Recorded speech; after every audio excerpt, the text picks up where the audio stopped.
आध्यात्मिक कहानियाँ। नमस्कार दोस्तों, स्वागत है आप सभी का एक बार फिर से आपके अपने पसंदीदा YouTube चैनल आध्यात्मिक कहानियों में। दोस्तों, अब तक आपने सुना जटायु की मृत्यु। जी हाँ, किस तरीके से रावण को पूरा सारांश बताने के बाद, यानी कि पूरी कहानी बताने के बाद कि किस तरीके से रावण सीता का हरण करके उसको अपने साथ लंका ले गया।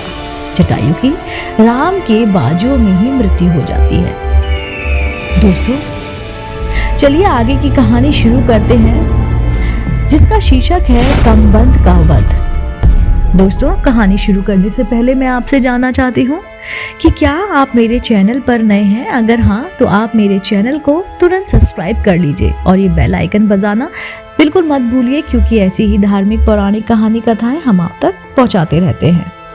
चलिए कहानी शुरू करते हैं।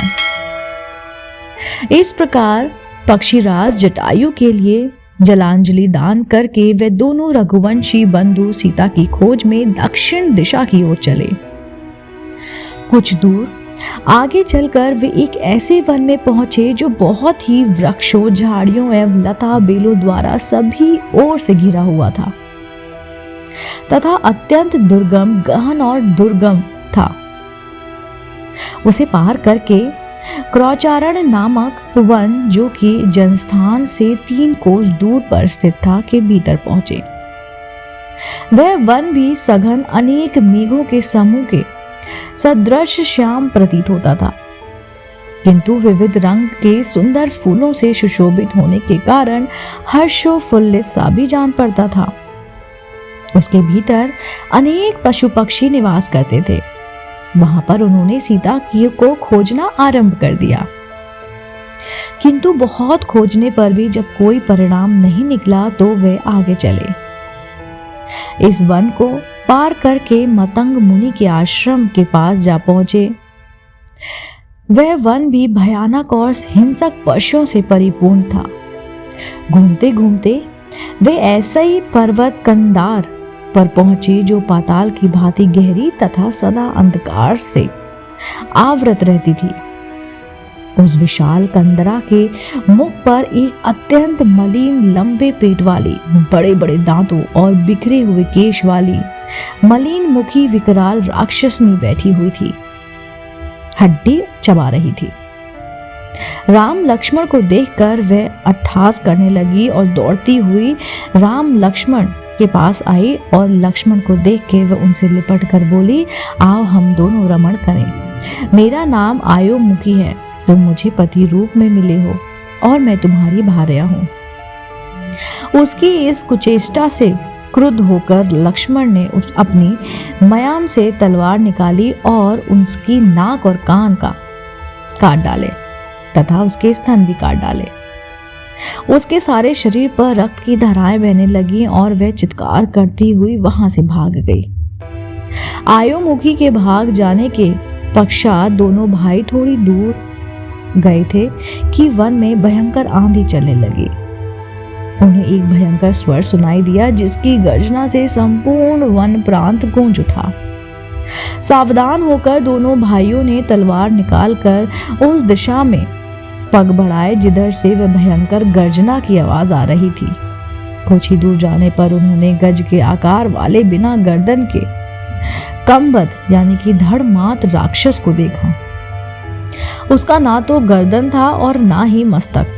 उसके पेट में ही उसका मुंह बना हुआ था और छाती में ललाट थी, जिसके अंगारे के समान दहती हुई एक ही आंख थी। वह दोनों मुट्ठियों में वन के जंतुओं को पकड़े इतना मार्ग रोके खड़ा था। राम लक्ष्मण को देखते ही उसने लपटकर दोनों को एक साथ ही बलपूर्वक तथा पीड़ा देते हुए पकड़ लिया और बोला, बड़े भाग्य से आज ऐसा सुंदर भोजन मिला है। तुम दोनों को खाकर मैं अपनी सुधा शांत करूंगा। इस आकस्मिक आक्रमण से लक्ष्मण बहुत ही ज्यादा सतर्क हो गए, परंतु रामचंद्र ने बड़ी ही फुर्ती से उस राक्षस की दाहिनी भुजा काट डाली। लक्ष्मण ने भी क्रोधित होकर उसकी बाएं भुजा को काट डाला। वह चित्कार करता हुआ पृथ्वी पर गिर पड़ा। पृथ्वी पर गिरकर उसने पूछा, वीरों आप दोनों कौन हैं? उसके इस प्रकार पूछने पर लक्ष्मण ने उन्हें दोनों भाइयों का परिचय दिया।